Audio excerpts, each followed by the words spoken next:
ఈరోజు దేవుడు మనతో మాట్లాడుతున్న వాక్య సందేశం ఏంటంటే దేవుని సేవకుల పట్ల విశ్వాసుల బాధ్యతలు. అసలు దేవుని సేవకులు అంటే ఎవరు? ఫస్ట్ దేవుని సేవకులు ఎవరు మనకు తెలియాలి. దేవుని సేవకులు అంటే దేవుడు తన సంఘాన్ని నిర్మించుకుని స్థాపించుకుని సంఘాన్ని ముందుకు నడిపించడం కోసం దేవుని సేవకులను ఏర్పరచుకున్నాడు. ఆ దేవుని సేవకులు మనం ఏమంటాం అంటే పాస్టర్స్ అంటాం, అలాగే నాయకులు కూడా అనొచ్చు. మోషే నాయకుడికి ఎన్నుకున్నారు కదా, నాయకులు అనొచ్చు. అలాగే బోధకులు, బోధించేవారు. ఈ విధంగా మనం అనుకుంటాం. అయితే దేవుని సేవకులు ఏం చేస్తారంటే మనకిచ్చిన దేవుడు మనకిచ్చిన వాక్యాన్ని ఏం చేస్తారంటే బోధించి విశదీకరించి మనకి ఎక్స్ప్లెయిన్ చేసి చెప్తారు. ఎందుకు ఇలా చెప్తారంటే మనకి నిత్య జీవం కావాలి కాబట్టి ఆ వచనాల్లో ఉన్న ఆంతర్యాన్ని తెలియజేయడానికి బాధ్యత కలిగి, బరువు కలిగి, ఎంతో భారభరితమైన జీవితాన్ని సమర్పించుకుని తన తండ్రికి సేవ చేస్తారు. ఆ వాళ్ళని ఏమంటారు? దైవ సేవకులు లేదా దేవుని సేవకులు. మరి అంత కష్టపడి తన జీవితాన్నే దేవునికి సమర్పించుకున్న దేవుని సేవకుల్ని మనం గౌరవించాలి. అట్ ద సేమ్ టైం వారికి లోబడి ఉండాలి. లోబడి ఉండాలి లేదా? వారి మాట వినాలా లేదా? 10 గంటలకి రమ్మన్నారండి, 11 గంటలకు వచ్చాడు, మాట విన్నట్టే కాదా? వినలేనట్టే కదా. మనం ఇక్కడ ఉన్నాం కాబట్టి మన సమయానికి వాక్యాన్ని అందుకోవడానికి ఆతృతగా మన సమయాన్ని దేవుని సన్నిధిలో గడపడానికి మనం కూడా మన బాధ్యత అది. దేవునికి స్తోత్రం. దేవుని సేవకుల పట్ల మన బాధ్యతలు ఏంటో బైబిల్ గ్రంథంలోంచి మనం చెప్పాలి. బయట నుంచి ఏవో చెప్పుకుంటూ వెళ్ళిపోయాను అనుకోండి, ఈయన ఎందుకు చెప్పాడో మాకు అర్థం కాదు, మేము ఎందుకు విన్నామో మాకు తెలియదు అంటారు. బైబిల్ని తప్పించి బైబిల్ పైకొండ ఏ విషయాన్ని కూడా ఎవరు కూడా బోధించకూడదు. ఇక్కడ బోధిస్తున్నామంటే బైబిల్లో అట్టి రీతిగా ఉందా లేదా అని మనం బ్యారియర్ వేసుకుని అట్టి రీతిగా మనం వాక్యాన్ని ముందుకు వెళ్దామండి. దేవునికి స్తోత్రం. హల్లెలూయా. దేవుని సేవకులు మాట వినాలి. అసలు మనం ఎందుకు వినాలి? ఎందుకు వినాలి చెప్పండి. ఇప్పుడే కదమ్మా చెప్పాను. మన పట్ల వాళ్ళు ఏం చేస్తున్నారు? భారభరితమైన జీవితాన్ని గడుపుతున్నారు కాబట్టి తన జీవితాన్ని అంకితం చేసేసి ప్రభువు పట్ల తన జీవితాన్ని ఇచ్చేసి మన కోసం ప్రార్థనలోని యాచనలోని ఉదయం నుంచి సాయంత్రం వరకు మన పట్ల భారం కలిగి ఉన్న దైవ సేవకులు మనం ఏం చేయాలట? గౌరవించాలి, ఆదరించాలి, సన్మానించాలి. అట్ ద సేమ్ టైం వారి మాట వినాలి, వారికి లోబడి, ఏంటమ్మా? లోబడి ఉండాలి. లోబడి అంటే ఏంటి తెలుసా? ఏం చెప్పారో తిరిగి చెప్పకూడదు. ఇంకా లోబడి అంటే లోబడడం అంటే ఏం తండ్రి ఏ చిత్తాన్ని అయితే నెరవేర్చమని ప్రభు వారికి మనకి ఈ భూమి మీద పంపారో ఒక్క చిత్తాన్ని కూడా ఆయన నెరవేర్చకుండా లోబడి ఉన్నాడా లేదా? ఆయనకి మన పరలోక తండ్రికి లోబడి ఉన్నారా లేదా? ఈ భూమి మీద 33.5 సంవత్సరాలు ఉన్నారా లేదా? మనం కూడా దైవ సేవకులకి లోబడి ఉండాలి. నేను చెప్పట్లేదు, ఇది బైబిల్ చెప్తుంది. చూద్దామండి వచనం. దేవునికి స్తోత్రం. చూద్దాం. హెబ్రీయులకు రాసిన పత్రిక ఒకసారి తీయండి త్వరగా కానీ. హెబ్రీయులకు రాసిన పత్రిక 13వ అధ్యాయం 17వ వచనం. హెబ్రీయులకు రాసిన పత్రిక 13వ అధ్యాయం 17వ వచనం.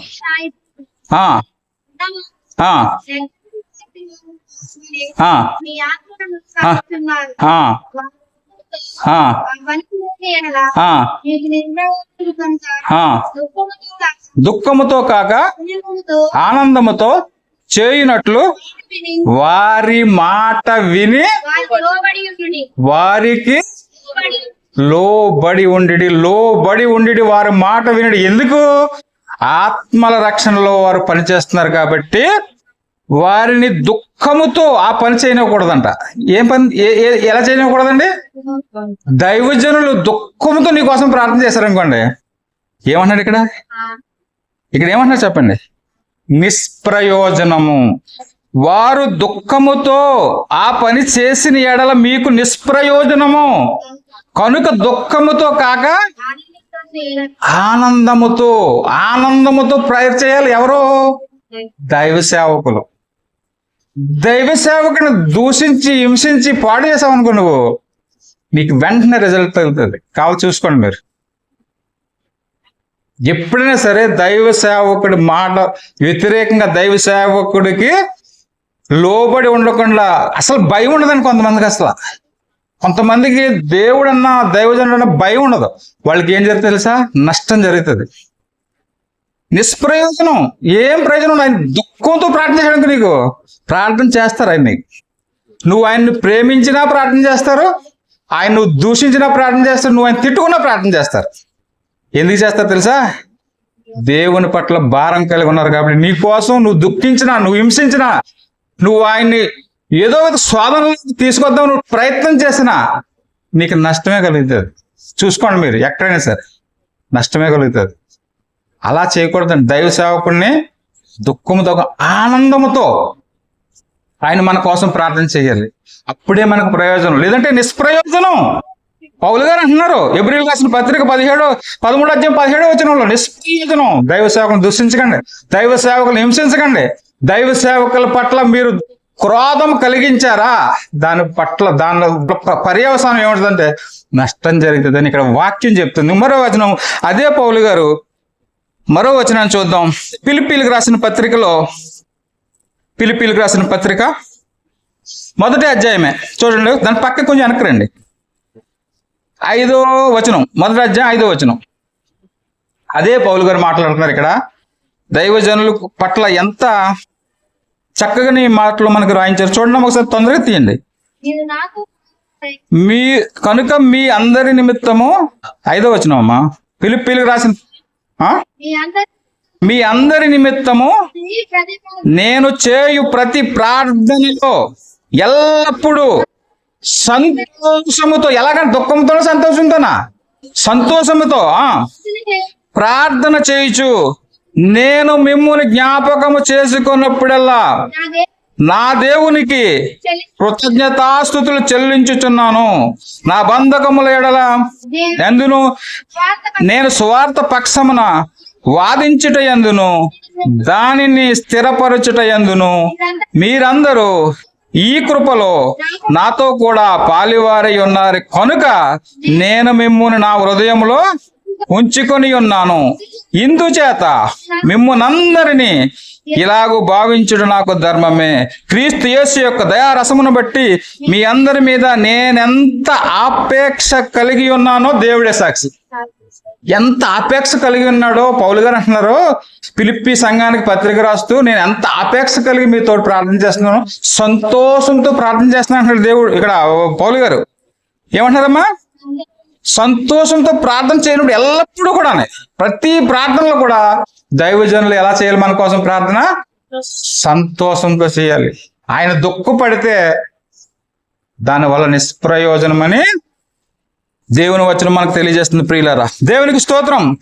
హల్లెలూయా, హల్లెలూయా. అంతేకాదు దైవజనులు కోసం మనం ప్రార్థన చేయగలిగేలా కూడా ఉండాలంట.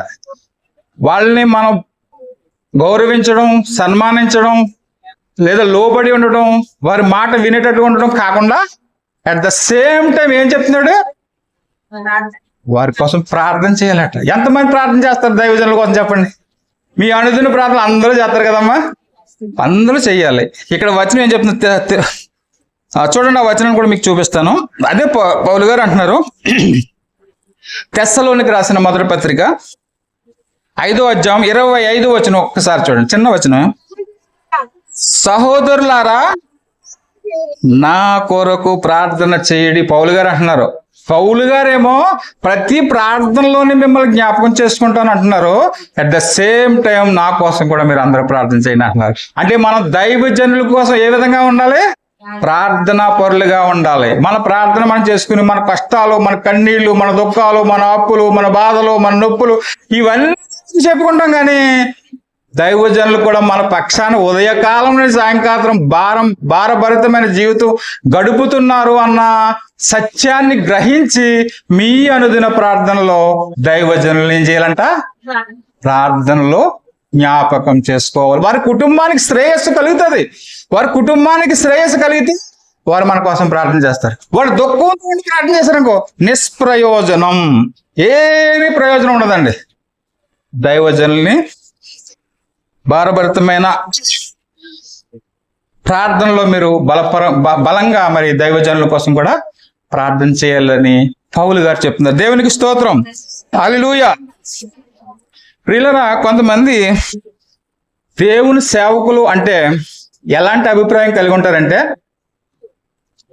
కొంతమంది నన్నే నా గురించే అని అనుకోకండి, కొంతమంది ఎలాంటి అభిప్రాయం కలిగి ఉంటారంటే, దేవుడు వారిని చూసుకుంటాడు కదా, దేవుడే చూసుకుంటాడు కదా దైవజనుల్ని.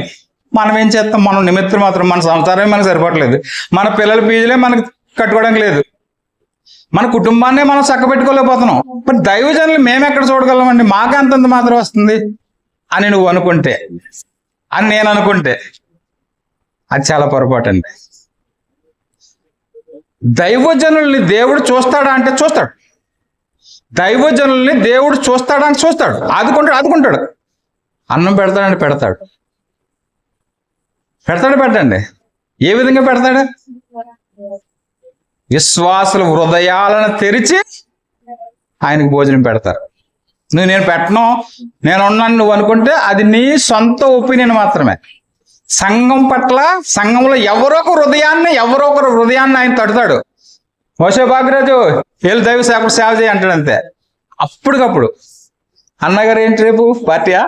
దైవ సేవకులకి అమ్మా టిఫిన్స్ అన్ని ఏర్పాటు చేస్తున్నారు. హృదయంలో కలిగింది, దైవ సేవకులకు చేయాలన్న హృదయంలో కలిగింది కాబట్టి నేను చేస్తాను బ్రదరు, నేను చేస్తాను అయ్యగారు అని చెప్పి వారియర్గా వచ్చి రేపు జరగబోయే పాస్టరల్ ఫెలోషిప్ మీటింగ్ లో ఆవిడ పరిచర్య చేయడానికి ఒప్పుకున్నారు. ఇది విధంగా ప్రతి ఒక్కరూ, మీరు చేయట్లేదని ఆవిడ పేరే చెప్పానని కాదు, అక్కడ ప్రతి ఒక్కరూ హృదయాలను తెరిచేది ఎవరు? దైవజనులకు భోజనం పెట్టేది ఎవరు? దేవుడే. దేవుడు కాదు మేము పెట్టడం, దేవుడు చూసుకుంటాడు అనుకుంటే తప్పు. అది శుద్ధ తప్పు. ఒక విధంగా కరెక్ట్. ఇదేంటండి మరి ఇలాంటి మీటింగ్ పెట్టారు మీరు అనుకుంటున్నారా? ఒక విధంగా కరెక్ట్, దేవుడే చూసుకుంటాడు. చూద్దాం మత్తయి సువార్త ఒకసారి చూడండి.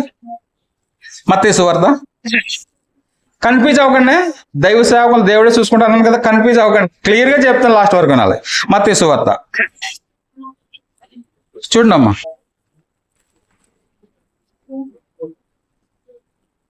6వ అధ్యాయం 26వ వచనం.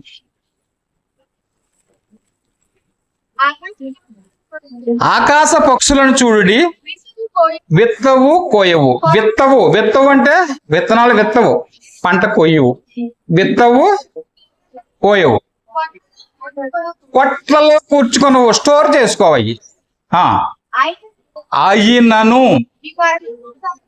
మీ పరలోకపు తండ్రి వాటిని పోషిస్తున్నాడు. ప్రియులారా, నీ పరలోకపు తండ్రి పోషిస్తున్నాడు. దైవ సేవకులను దేవుడి పట్ల భారం కలిగి ఉన్నవారిని పోషించడా? ఆకాశ పక్షులను చూడమంటున్నాడు. వాటికి ఎవరు పెడుతున్నారు? మీరు ఏమైనా పొద్దు నుంచి ఏమైనా పెట్టారా ఎవరికైనా ఆకాశ పక్షులకి? ఇంకో వచనం చూద్దాం, తర్వాత మాట్లాడుకుందాం. లూకా సువార్త 12వ అధ్యాయం 24వ వచనం. లూకా సువార్త పక్కనమ్మా.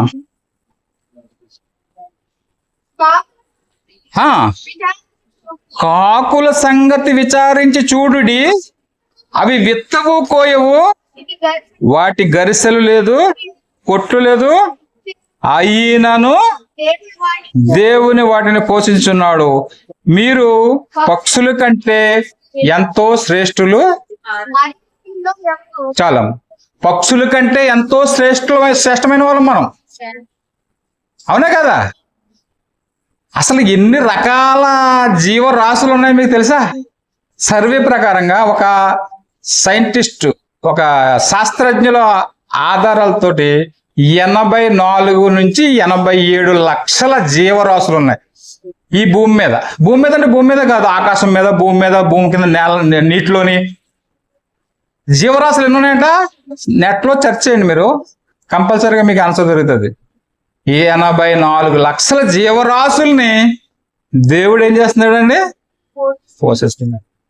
ఒక కాకి ఎంత తింటారో తెలుసని పొద్దు నుంచి అలా వదిలేస్తే ఒక బస్తా బియ్యం తినేది సాయంత్రానికి. చూడండి, మీరు వేసి చూడండి సార్, కాకులకి వేసి చూడండి, ఒక బస్తా ధాన్యం వేసి చూడండి, సాయంత్రానికి ఒక గింజ ఉండదు. అట్లా ఎంతే కడుపు ఉంటుంది. వాటిని పోషిస్తున్నాడండి మీ పరలోకపు తండ్రి, మన పరలోకపు తండ్రి. అంటే అన్ని జీవరాశుల్ని పోషిస్తున్నాడు. దైవ సేవకులను పోషించలేడా? పోషిస్తాడు. ఎలాగంటే ఇలాగే విశ్వాసులు హృదయాలను తెరుస్తాడు, అని పోషిస్తూ వస్తాడు. దేవునికి స్తోత్రం. హల్లెలూయా, హల్లెలూయా. బైబిల్ గ్రంథంలోంచి దేవుని సేవకుల్ని ఎవరైనా ఆదరించారా? ఎవరైనా ఆతిథ్యం ఇచ్చారా? ఎవరైనా సన్మానించారా అని బైబిల్లోంచి మనం ఒకసారి తొంగి చూస్తే దేవుడు అనేక విషయాలు అనేక మంది గురించి రాయించాడు. అన్ని విషయాలు చెప్పడం మన దగ్గర టైం లేదు, కానీ ఒక 2-3 విషయాలు చెప్పుకోవాలి కదా. మరి అసలు దైవజనుల్ని ఆతిథ్యం ఇచ్చిన వాళ్ళకి నష్టం జరిగిందా, కష్టం జరిగిందా? అమ్మా, లాభమే జరుగుతుంది. దైవ సేవకులను ఆదుకున్న వాళ్ళకి లాభం జరిగినట్టు బైబిల్ చెప్తుంది. దేవునికి స్తోత్రం. హల్లెలూయా, హల్లెలూయా. చూద్దామండి. అపోస్తలుడైన పౌలు గారు చూడండి ఒకసారి. అపోస్తలుడైన పౌలు గారు అపోస్తల కార్యాలు 28వ అధ్యాయం 2వ వచనాన్ని చదువుదామండి. అపోస్తల కార్యాలు 2వ అధ్యాయం. అనాగరికులు అంటే ఏంటమ్మా? అనాగరికులు అంటే ఏంటి? ఏంటమ్మా చెప్పాలి. నాగరికత అంటే ఏంటి? నాగరికత ఏంటి నాకు తెలియదు, మరి చెప్పు. అనాగరికుల దగ్గరికి వెళ్ళిపోయాడు ఎవరో? పౌలు గారు తన సువార్త పరిచర్యలో వాడ ప్రయాణంలో తన బృందాన్ని తీసుకుని, తన బృందం అంటే పౌలు గారు కూడా శిష్యులు ఉంటారు కదమ్మా, ఆ బృందాన్ని తీసుకుని వాడలో ప్రయాణం వెళ్ళిపోతుంటే వాడు ఏం జరుగుతుంది, ఒక చోటకు వచ్చినప్పటికీ డిస్టర్బ్ చేసేది గాలి తుఫాను వల్ల. వాళ్ళు ఎటుతో దిక్కుతో అసలు పరిస్థితిలోకి వెళ్ళిపోతారు. కొంతమంది అయితే ఏం చేశారు తెలుసా? ఈ అపోస్తల కార్యాలయంలో ఉంటది, కొంత ఆహారాన్ని మొత్తం కడుపు నిండా తినేసి నీటిలో పడేస్తారండి. ఎందుకు? వాడ ఎంతమంది ఉన్నారు అందులో? 276 మంది ఉన్నారు అందులో. Over load. దేవునికి స్తోత్రం. చూద్దామండి, నేను చూడకుండా చెప్పడానికి ఇష్టపడలేదు. 276 కాదు, తప్పు చెప్పకూడదు. 276 ఉన్నారు.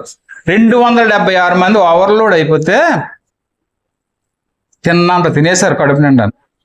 ఆ తిన్నగా మిగిలింది ఆ వస్తువులు, బండారాలు అన్ని, తినుబండారాలు అన్నీ కూడా నీటిలో వదిలేస్తారు. ఎందుకంటే ప్రాణం ముఖ్యం. అలా వెళ్తుంటే ఒక వాడు ఎక్కడికి వెళ్ళిపోయిందంటే వాళ్ళకి ఎక్కడికి వెళ్ళిందో వాళ్ళకే తెలీదు. అప్పుడు ఏమన్నా జీపీఎస్లు ఇవన్నీ ఉన్నాయా? జీపీఎస్ తీసుకుని పలానా చోట ఉన్నాం మనం వెళ్ళిపోదాం ఇంకో చోట కానీ ఏమి లేవు. ఆయన సువార్త పరిచయలో ఎక్కడెక్కడ తిరిగాడు అపోస్తలుడు పౌలు గారు. ఆయన తిరిగినన్ని చోట్ల ఏ భక్తుడు తిరగలేదండి. అంత ప్రయాసపడి దేవుని కోసం భారభరితమైన వివాహాన్ని కూడా పక్కన పెట్టేసి ఆయన దేవుని పరిచర్య చేశాడు. అలా వెళ్తుంటే వాడ మిస్ అయిపోయి ఒక చోటకి వెళ్ళిపోతారు వీళ్ళందరూ. అదేం పట్టణం అండి? మెలితే అనే ప్రాంతానికి వెళ్ళిపోతారు. అక్కడ ఎలాంటి వాళ్ళు ఉన్నారంట? అనాగరికులు ఉన్నారు. మనం నాగరికులమా అనాగరికులమా? మనం చక్కగా బట్టలు వేసుకున్నాం, వాచ్ పెట్టుకున్నాం, జీన్ ప్యాంట్లు వేసుకున్నాం, అన్నీ ఉన్నాయి మన దగ్గర. వాళ్ళ దగ్గర బట్ట ఎలాగ వేసుకోవాలో తెలియని పరిస్థితి. అనాగరికులు, నాగరికత లేనివారు. స్నానం చేయాలన్న జ్ఞానం కూడా వాళ్ళకి చేస్తే చేస్తారు, వాళ్ళ ఇష్టం, లేదంటే లేదు. 2 నెలల పాటు అనాగరికులు, ఆదివాసీ టైప్ అనమాట. అలాంటి చోటకి వెళ్ళిపోయాడు పౌలు గారు. వెళ్ళిపోయాడు వాడలోంచి.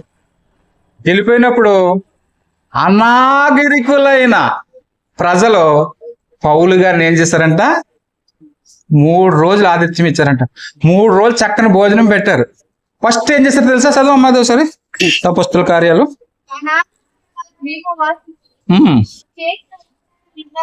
ఇంత అంత కాదు ఉపచారం, చెప్పండి.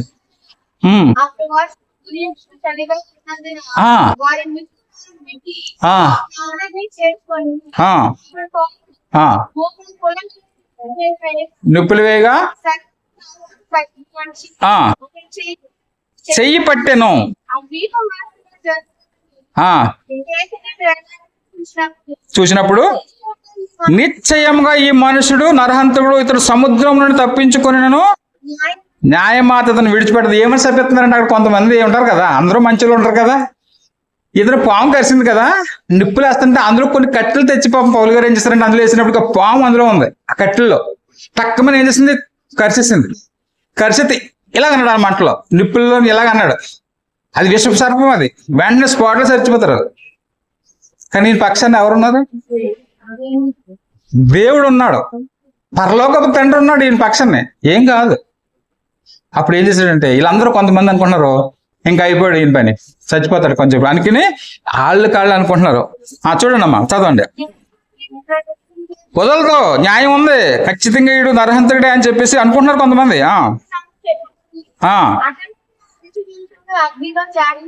జాడించి వేసి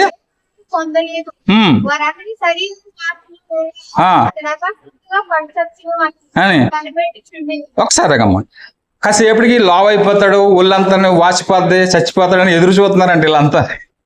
విసర్పం కదా, కరిగితే బతకరు కదా అని చెప్పేసి వాళ్ళంతా ఎదురు చూస్తున్నాడు. పౌలు గారు చచ్చిపోవట్లేదు, ఈయన ఇలా జాడించాడు, చచ్చిపోయింది అది, ఈయన చచ్చిపోవట్లేదు. రైట్. తర్వాత చూసి అభిప్రాయాన్ని మానుకున్నారు. వాళ్ళకి అలా కనిపించింది. కొంతమంది దైవ భక్తులు అనుకోరు, దేవత అనుకుంటారు. వాళ్ళు మరి అనాగరికులు కదా, దేవత వచ్చేసింది ఏం కాలేదు అనుకుంటున్నారు కొంతమంది. దేవత అని చెప్పసాగరి. పొప్లి అతని పేరేం పేరమ్మా? పొప్లి అనే అతను ఏం చేశాడంట, ల్యాండ్ లాట్ అనమాట. అతను ఆ భూములు కానీ ల్యాండ్లు కానీ ధనవంతుడు అనమాట ఆయన, పొప్లి అనే అతను. భూములుండెను, అతడు మమ్మల్ని చేర్చుకుని 3 దినములు స్నేహ భావముతో ఆతిథ్యం ఇచ్చెను. ఒకసారి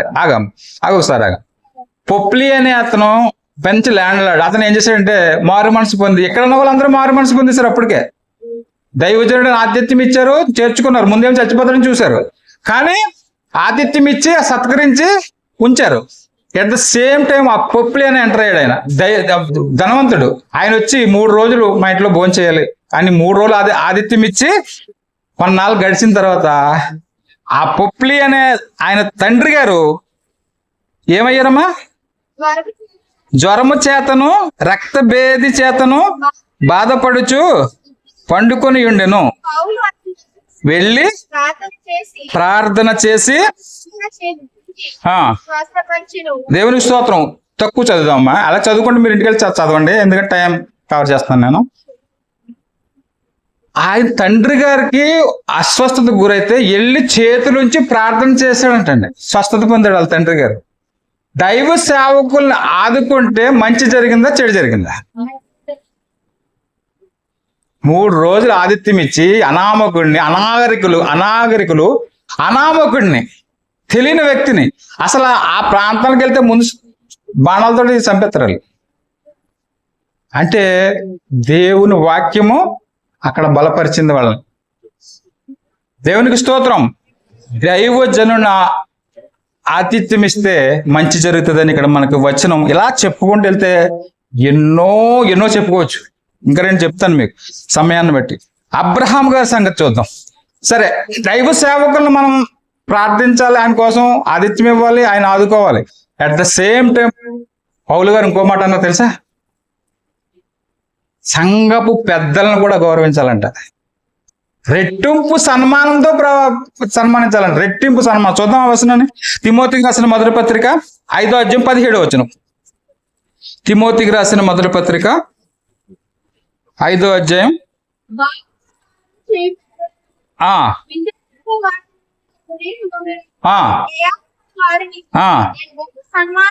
రెట్టింపు సన్మానముగా ఎంచవలను. పెద్దలను కూడా గౌరవించాలండి. సంఘ పెద్దలు ఉంటారు చూసారా సంఘంలో, వాళ్ళని కూడా మాటని గమ్ముని తీసేయకూడదండి. వాళ్ళని ఆలోచించాలి, ప్రతి విషయాన్ని కూడా ఆలోచించి ముందుకెళ్తే సంఘం బలపడుతుంది. సంఘ పెద్దలు కూడా ఏం చేస్తారు తెలుసా? ఇంట్రెస్ట్ గానే ఒక ఆనందంతో ఆ పని చేయడానికి పూనుకుంటారు. వాళ్ళని కూడా హింసించకూడదని ఇక్కడ మనకు వచనం చెప్తుంది. ఎవరైనా రోగి అయి ఉన్నారా, సంఘం పెద్దలను పిలిపించి ఏం చేయాలంట? ఎలాగా? నూనె రాసి ప్రార్థన చేయాలి. ఎవరు? దైవ సేవకులు, దైవ నాయకులు, సంఘ కాపరులు మనకి దగ్గరలో లేనప్పుడు ఏం చేయాలి? మనం సంఘ పెద్దలను పిలిపించి నూనె రాసి ప్రార్థన చేయాలట. సంఘ పెద్దలు అంత బాధ్యత సంఘ పెద్దలు కూడా ఇచ్చాడు. సంఘ పెద్దలకు కొంతమంది తెలియదు ఈ విషయం. పాస్టర్ గారు ప్రార్థన చేస్తారు. పాస్టర్ గారు చేస్తారు, ఫోన్లో చేస్తారు, దూరంగా ఉంటారు, అందుబాటులో ఉండరు. నీ బాధ్యత ఏంటంటే ఫస్ట్ నువ్వు తెలిసిన వెంటనే నువ్వు ప్రార్థన చేయాలి. నువ్వు దగ్గరలో నువ్వు అందుబాటులో లేనప్పుడు నువ్వు ఫోన్లో కూడా ప్రార్థన చేయొచ్చు. వచ్చిన తర్వాత వెళ్ళి పలకరించవచ్చు, వెళ్ళిన తర్వాత ప్రార్థన చేయొచ్చు. అలా ఎంతమంది చేస్తున్నారు సంఘ పెద్దలు? అనారోగ్యంతో బాధపడుతున్న వాళ్ళకి ఫస్ట్ మీరు అక్కడికి వెళ్ళండి. దేవుడు ఏమన్నాడు తెలుసా? విందు జరుగుతున్న ఇంటికి పోవుట కంటే ప్రలాపించి ఇంటికి పోమన్నాడు. ముందు విందు జరుగుతున్న ఇంటికి కాదు, ప్రలాపించి ఇంటికి వెళ్ళాలి. ప్రలాపిస్తున్నారు ఎవరు? అనారోగ్యంతో బాధపడుతున్నారు. వాళ్ళ ఇంటికి వెళ్ళి ముందు అక్కడికి వెళ్ళమన్నాడు. తర్వాత అక్కడికి వెళ్ళొద్దని అనలేదండి, ముందు అక్కడికి వెళ్ళమన్నాడు. అంటే ఎంత సంఘ పెద్దలను కూడా హైలైట్ చేశాడు పౌలు గారు. చూడండి ఒకసారి, సంఘ నాయకుల్ని, సంఘ కాపరులనే కాదు, సంఘ పెద్దలను కూడా మనం గౌరవించే వారంగా ఉండాలని దేవుడు ఈ వచనం ద్వారా మనకు తెలియజేస్తున్నాడు. చూద్దాం, అబ్రహాం గారు ఆదికాండం 18వ అధ్యాయం, ఆదికాండం 18వ అధ్యాయం చదవండి ఒకసారి. మొదటి నుంచి చదివేంటి, పర్లేదు.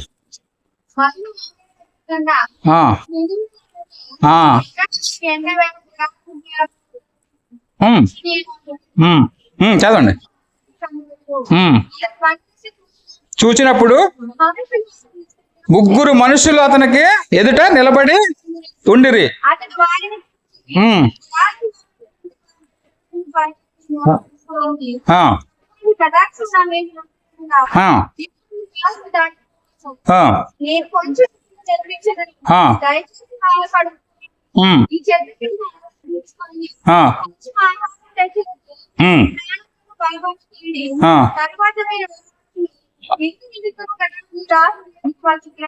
ఒకసారి చదివితే వెళ్తే చాలా టైం పడుతుంది. ఈ వచనం మీరు చదువుకోండి. నేను వెళ్ళిన తర్వాత 18వ అధ్యాయం మొదటి నుంచి చదవండి. అబ్రహాం గారు ఎండపూట గుడారం వాకిల దగ్గరికి వచ్చి నిలబెట్టేప్పుడు ముగ్గురు వ్యక్తులు వస్తున్నారు. ఎవరో ముగ్గురు వ్యక్తులు? సాక్షాత్తు దైవ దూతలు, దేవుని దూతలు. మనం ఏమనుకుంటాం? పోనీ ఎక్కడ అడవులోంచి వచ్చారు, ఎక్కడికో పోతున్నారు అనుకుంటాం మనం. ఆయన ఏమని భావించాడంటే దైవ సేవకులుగా భావించాడు వాళ్ళని. ముగ్గురిని తీసుకొచ్చి ఏం చేశాడు? అయ్యా మీరు వెళ్ళిపోకండి, ఈ చెట్టు కింద కాసేపు విశ్రాంతి తీసుకోండి అని చెప్పి లోపలికి వెళ్ళారు. ఎవరి దగ్గరికి వెళ్ళారు? సారాం దగ్గరికి వెళ్ళారు. వీళ్ళు ఏం చెప్పారు? 3 మానికల పిండి, ముగ్గురే కదా, 3 మానికల పిండి నువ్వు రెడీ చేయమ్మా, రొట్టెలు చెయ్యి అనేటప్పటికి దూడ, ఆ పొలంలో ఉన్న దూడను తెచ్చి, కొవ్వుని లేత దూడను తెచ్చి అతను ఒక పని మనిషిని అప్పచెప్పాడు. అది దాన్ని రెడీ చేశాడు. దాని ఆయన దగ్గర ఉన్న ఏమంటారు, తేనె, పాలు, పెరుగు అన్ని పెట్టేసి విందు జరిగించి వాళ్ళు తినే వరకు కూడా వాళ్ళ వెనకాలే ఉండి ఆతిథ్యం ఇచ్చాడు. ఎవరు? అబ్రహాం గారు. ఇచ్చిన తర్వాత వాళ్ళకి నష్టం జరిగిందా, లాభం జరిగిందా? ఏం లాభం జరిగింది? సారం ఏదని అడిగాడు ఆయన. అబ్రహాం గారు మేము వెళ్ళిపోతున్నాం, భోజనం పెట్టి చాలా సంతోషం, సారం ఎక్కడ ఉందని అడిగితే లోపల ఉందయ్యా అన్నాడు. లోపల ఉందా? లోపల ఏం చేస్తుంది ఆవిడ? లోపల ఉందా? సరే నేను వచ్చినప్పటికి ఆవిడ, నేను మళ్ళీ వస్తాను కదా, గర్భం ధరిస్తుందని చెప్పాడు. ఆవిడకి 75 సంవత్సరాలు, ఈయనకి దగ్గర 100 సంవత్సరాలు దగ్గరికి వచ్చేసాయి, ముసలోళ్ళు అయిపోయారు, ఎక్కడ పిల్లలు అని నవ్వుకుందంట. సారమ్మని అంటున్నారు, ఎందుకమ్మా నవ్వుతున్నావు? దేవునికి అసాధ్యమైనది ఏదైనా ఉందా? ఏదైనా ఉందా దేవునికి అసాధ్యం? నీ సంతానాన్ని ఇసుక రేణువుల్లా చేస్తానన్న దేవుడు వాగ్దానం, మీరు ఇద్దరు చచ్చిపోయి ముసలి చచ్చిపోతే వాగ్దానం నెరవేరుదా? నెరవేరదండి. అబ్రహాములో, ఇస్సాకులో ఆ వాగ్దానం నెరవేరింది. దేవునికి స్తోత్రం. ఇస్సాకులో ఆ వాగ్దానం నెరవేరాలంటే ముసలమ్మైనా పర్వాలేదు, పిల్లలు కనాలంతే. మనకు నవ్వుగా ఉంటుందేమో ఈ రోజుల్లో, అలా ఉంటుంది కొంతమందికి. కోడళ్ళు, కొడుకులు, మనవాళ్ళు వచ్చేసిన తర్వాత గర్భం ధరించడం అంటే కొంచెం అప్పుడు పిల్లలు లేరులేండి అంత. అంటే అబ్రహాం గారి టైంలో సంతానం కొంచెం తక్కువే కదా. దేవునికి స్తోత్రం. మరి వాళ్ళకి ఏ విధమైన ఆశీర్వాదం, వాళ్ళ ఆశీర్వాదం నెరవేరిందా?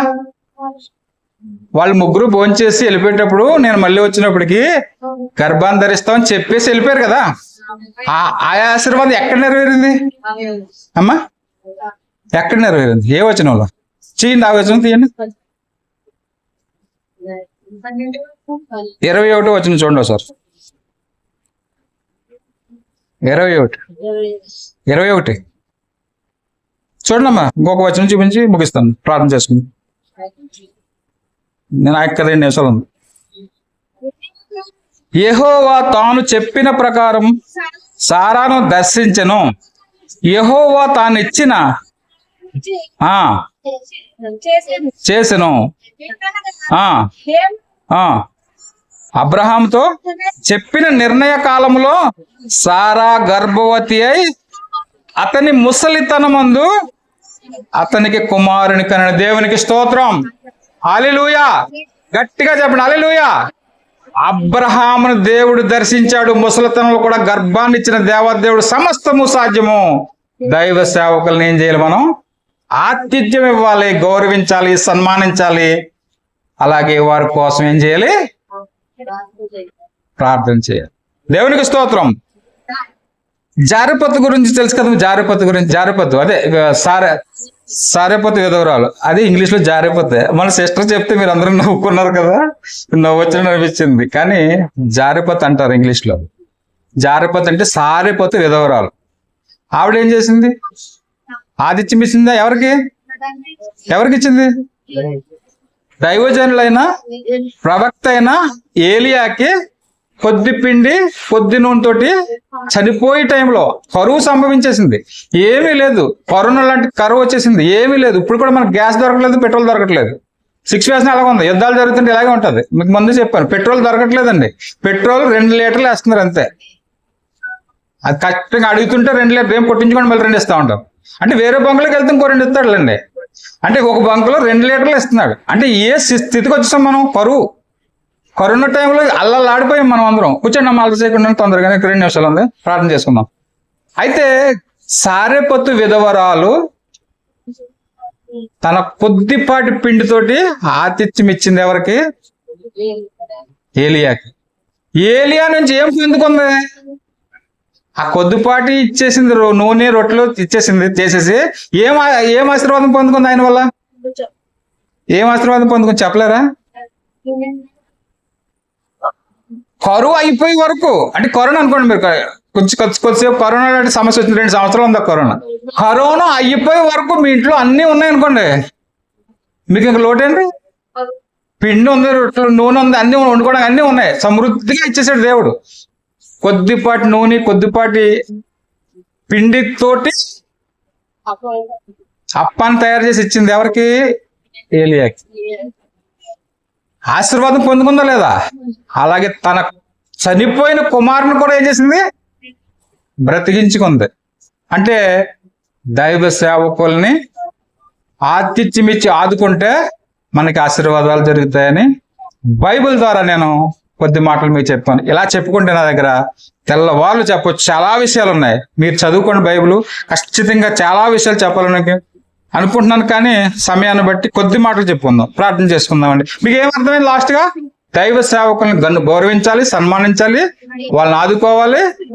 అట్ ద సేమ్ టైం ప్రతి ప్రార్థనలో ఒకవేళ ఇంతవరకు కూడా మీరు దైవ సేవకుల గురించి ప్రార్థించట్లేదు అనుకోండి, ఈ వేళ నుంచి ప్రార్థించండి. అయ్యా మాకు తెలియదయ్యా, మా ప్రార్థనలే మేము చేసుకుంటున్నాం కానీ దైవ సేవకుల గురించి, సంఘం గురించి మేము ప్రార్థించట్లేదయ్యా అని నీకు అనిపిస్తే ఈ రోజే మీ హృదయాన్ని దేవుడు తట్టినట్లయితే ఖచ్చితంగా దేవుని సేవకుల పట్ల విధేయత కలిగి లోబడి ఉండి వాళ్ళ మాట వినేటట్లుగా మీరు ఉండాలని నేను కోరుకుంటూ ఈ కొద్ది మాటలు దేవుని సన్నిధానంలో దీవించబడిన గాక. ఆమేన్. ప్రార్థన చేసుకుందాం. ప్రేమగల మా తండ్రి, కృపగల మా రక్షక, ఇదిగో నాయనా నీ బిడ్డలకు తండ్రి నాయనా, నీ యొక్క జీవ గ్రంథం నుంచి నాయన దైవ సేవకుల పట్ల ఎవరైతే అవిధేయులుగా ఉండి మరి నాయన ఇంతవరకు కూడా తెలుసుకున్న విషయాలు ఏమైనా పిల్లలకు మరి విని ఉంటుందండి ప్రభా, అలాంటి విషయాలను మరి నాయన నాకు తెలియపరిచిన ఆయన పిల్లలకు తెలియపరిచేటట్లుగా నాకు సహాయం చేసినందుకు, జ్ఞానాన్ని ఇచ్చినందుకు దేవానికి వందనాలు స్తుతులు తండ్రి. ఇదిగో నాయన విని గ్రహించిన పిల్లలు విని ఆత్మీయ ఫలాలు పొందుకుని దైవ సేవకుల పట్ల విధేయత కలిగి దైవ సేవకులు దుఃఖపరచకుండా తండ్రి ప్రభా వారి పట్ల నువ్వు ఆ విధేయులుగా వారి మాట విని వారికి లోబడి ఉండేటట్లుగా మీరు మరి ఆ బిడ్డలకు అందరికీ దయచేసి తండ్రి ప్రభా కృపను దయచేయమని. ఇదిగో నన్ను నీ సన్నిధానంలో బ్రోకరించుతున్న పిల్లలందరినీ బట్టి ప్రార్థన చేస్తున్న ప్రతి ఒక్క అవసరం తీర్చండి ప్రభా. ప్రతి ఒక్క బిడ్డ మరి ప్రయాసతోటి మరి నాయన ఇక్కడ ఉండి కూడి మరి ఎంతో ఆనందంతో ఎంతో బాధభరితమైన జీవితాన్ని గడుపుతున్నప్పటికీ కూడా మరి నాయన మా కుటుంబాల్లో ఎన్నో సోదరులు బాధలు వచ్చినప్పటికీ కూడా మరి నీ సన్నిధానంలో నీ వాక్యాన్ని నీ వాక్య ధ్యానంలో మేము మరి గడిపినందుకు మాకు ఇచ్చిన కృతజ్ఞతలు తెలియజేస్తున్నాం. మాకు ఇచ్చిన ధన్యతను బట్టి మీకు కృతజ్ఞతలు తెలియజేస్తున్నాం తండ్రి ప్రభా. ఇదిగోనైనా సంఘ సేవకులని సంఘ కాపరులను మన దీవించి సంఘ పెద్దలను దీవించండి ప్రభా. వారి కుటుంబాల్లో మీరు ఉండండి. అలాగే సంఘ బిడ్డలందరినీ బట్టి ప్రార్థన చేస్తున్నారు. ప్రతి ఒక్క బిడ్డని మీరు స్వస్థతపరిచి అనారోగ్యంలో పట్టి ప్రతి బిడ్డను బట్టి స్వస్థపరచండి తండ్రి ప్రభా. అలాగే గ్రామంలో గ్రామ పెద్దల్ని గ్రామ అధికారులని తండ్రి ప్రార్థిస్తున్నాం తండ్రి. వాళ్ళ కోసం కూడా వారిని జ్ఞాపకం చేసుకోండి. జరుగుతున్న వివాహాన్ని బట్టి ప్రార్థన చేస్తున్నాం తండ్రి. అలాగే జరుగుతున్న ఫంక్షన్ బట్టి ప్రార్థన చేస్తున్నాం తండ్రి. వారి కుటుంబాల్లో వారికి ఫంక్షన్ లో కూడా సంతోషభరితమైన ఆనందాన్ని మరి ఎంతో డబ్బు ఖర్చు పెట్టి ఎంతో వ్యయంతో మరి ఆయన ఆ కార్యక్రమం చేస్తున్నారు. వారి కుటుంబాలు కూడా మీరు జ్ఞాపకం చేసుకోమని ఈ చిన్న సాక్ష్యాన్ని చిన్న మాటలు కొద్ది మాటలు మళ్ళీ పాదాల ముందు పెట్టి వేడుకుని ప్రార్థిస్తున్నాను మా పరమ తండ్రి. ఆమేన్. హల్లెలూయా. పిల్లరా మరి నేను మోషే బాబురాజు గారి ఏ కార్యక్రమం